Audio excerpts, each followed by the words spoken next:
Symbols are anything that communicates but is not a word. The public knows them as body language. How we dress, how we walk, have meaning, and we use that to interpret what's in the mind of the person. Nonverbal adalah sebuah alat komunikasi, tapi bukanlah sebuah perkataan atau bahasa. Masyarakat mengenalnya dengan bahasa tubuh. Bagaimana penampilan kita, cara kita berjalan, semuanya mempunyai makna dan kita gunakan itu untuk menafsirkan apa yang ada di pikiran orang tersebut.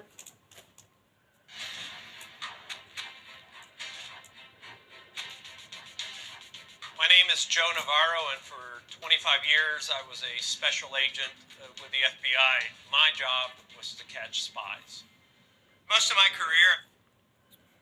Joe Navarro, 25 tahun, adalah seorang agen khusus FBI yang bertugas menangkap mata-mata selama karirnya. Dihabiskan di bagian divisi keamanan nasional. Spent within the National Security Division. A lot of it had to do with looking at specific targets, and then it was about, well, how do we get in their heads, and how do we neutralize them? Our security is based on nonverbals. We look at the person through the peephole. We look at who's behind us at the ATM.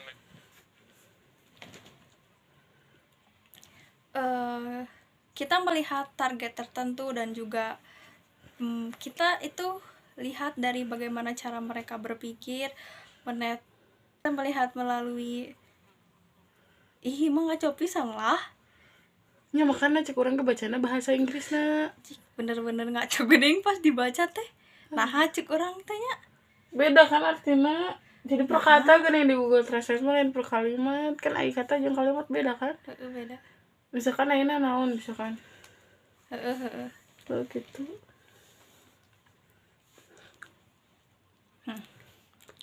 Mana berarti bete karek nepi mana katanya si Joe.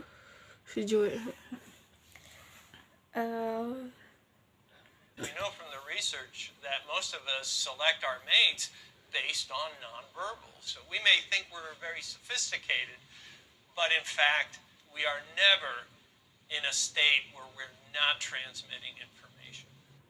There's a lot of myths out there. The ones that stand out is if you cross your arms, that it's a blocking behavior. That's just nonsense. Even when you don't like the person that is in front of you, this isn't to block them out. It's actually to self-soothe. Because in essence, it's a self-hug. When you're sitting at a movie and you're watching, you're going to cross your arms. You're waiting for somebody, you tend to do this. What's interesting is we do this behavior more in public than in private. The other one that really stands out is as we think about something, we may look in a certain way. As we process the information, we may look in another way. It's certainly not indicative of deception, and it really shouldn't be used that way. All we can say is the person is processing the information. The other misconceptions are that if the person clears their throat, touches their nose, or covers their mouth, they're lying. We do these behaviors. Couch, menyentuh hidung atau mengcover mulut gitu, menutup mulut itu merupakan salah satu ciri kalau misalnya dia itu berbohong. As self-soothers, they're pacifying behaviors. Scientifically and empirically, there's just no Pinocchio effect. And people who prattle that and say, well, we can detect deception because the person touches their nose or covers their mouth, that's just sheer nonsense. We humans are lousy at detecting deception. Espionage work is often nowhere near what we see in movies. And in one of the cases, we had information from another country saying, you have an American we think is actually a mole who somehow entered the United States, is able to pass as an American, but he's here working for a hostile intelligence service. And just fortuitously, he was videographed coming out of a flower shop We're looking at the video, and everybody in our small unit, we were saying, well, there's not much there. You know, he's coming out of the shop, getting in his car. And I said, stop the film right there. Just as he came out of the shop, he took the flowers, and most Americans tend to hold the flowers by the stalk so that the flowers are up. This individual took them and grabbed the stalk and then held the flowers so that they were facing down. And I said, that's how they carry flowers in Eastern Europe. Rather than confront him about, are you a spy, I decided to do what's called a presumptive. So as I sat there with him, I said, would you like to know how we know? And he had this look on his face, and I said, it was the flowers. And then he confessed. When I came into law enforcement, Kalau sudah heula liur. Bagian tubuh yang mengandung banyak informasi itu yang pertama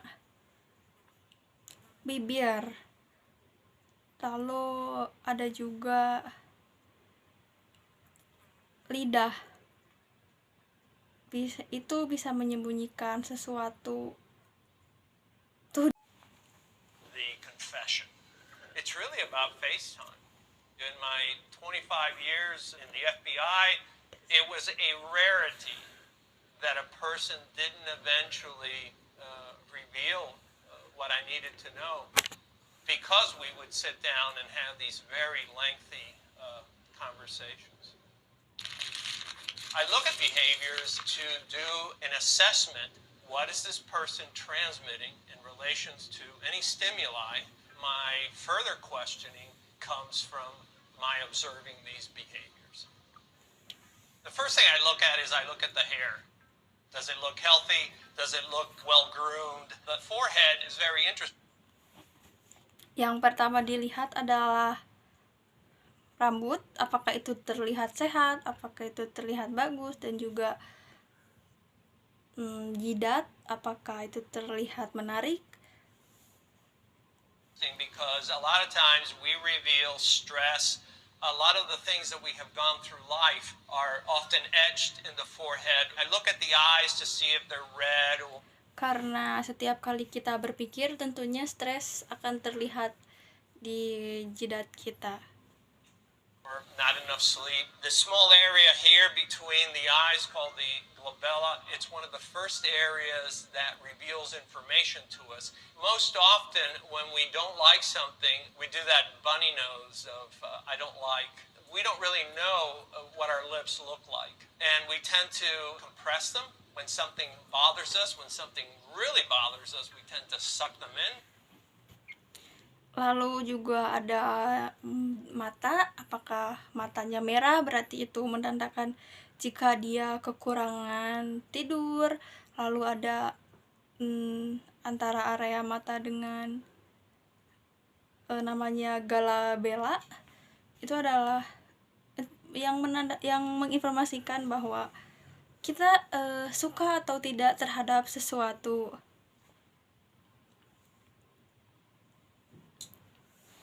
Mandibula and look at the cheeks. We may do something like this. We'll rub our tongue against the inside of the cheek. But when we try to hide it, then it tells me that this person is trying to do some perception management. And if they are, I want to know. Lalu jika di antara kedua itu seperti di pipi ada sesuatu yang dia mencoba, kalau di pipi mungkin dia akan terlihat seperti menyembunyikan sesuatu atau mencoba untuk membuat persepsinya sendiri. Why? At the neck, I want to see if there's any head tilt, because head tilt, the person is more relaxed. The minute the head tilt goes away, there's usually some issue. I'm looking at the shoulders. You ask somebody a question and they don't know, both shoulders shoot up very quickly. And then I look at the hands. When something's troubling us, we tend to stiffen our fingers, interlace them, and almost like a teepee, we move our hands back and forth very slowly. This is to be differentiated from when we do the steeple, which we do in this position. When something's at issue, we tend to put our hands on our hips and we become very territorial. This is called arms akimbo. But look how it changes when we put our thumbs forward, and then it becomes one of more of I'm inquisitive.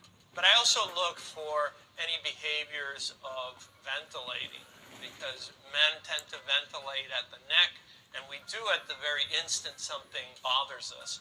And then I look at the legs to see if there's any brushing of the legs with the hands, which is, again, to pacify. And then the feet. Do I see any behaviors such as wiggling of the feet, kicking of the feet? If I ask a question and all of a sudden the feet withdraw and are crossed, perhaps the person feels a little threatened by that question. So when we study nonverbals, it's not about making judgments. It's about assessing what is this person transmitting in that moment. Mempelajari nonverbal sebenarnya bukan untuk menjudge orang itu, tapi untuk menilai apakah orang itu dalam suatu momen mungkin terlihat menarik. It really is looking at an individual and saying, what are they transmitting? We're all transmitting at all times. We choose the clothes that we wear, how we groom ourselves, how we dress, but also how do we carry ourselves? Are we coming to the office on this particular day with a lot of energy, or are we coming in with a different sort of pace? And what we look for are differences in behavior down to the minutia of what is this individual's posture as they're walking down the street? Are they on the inside of the sidewalk, on the outside? Can we see his blink rate? Can we see how often he's looking at his watch? I know your blink rate is around eight times a minute, but you don't know that. You're not sitting there counting. All these things factor in because they're transmitting information. Now it's up to us to then use that information to say, okay, we need to marshal resources to be on that individual right now.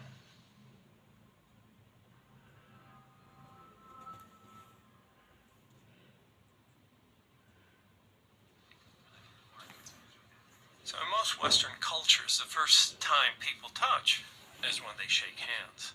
Touching becomes that important because we can always remember a time when we shook hands with someone and we didn't like that. It's Dalam kultur barat, orang pertama kali menyentuh atau bergenggam berjabat tangan itu akan selalu diingat, karena kita akan tahu seseorang itu menyukai kita atau tidak. Terima kasih. Itu adalah interpreting dari video bahasa Inggris menuju bahasa Indonesia. Assalamualaikum warahmatullahi wabarakatuh.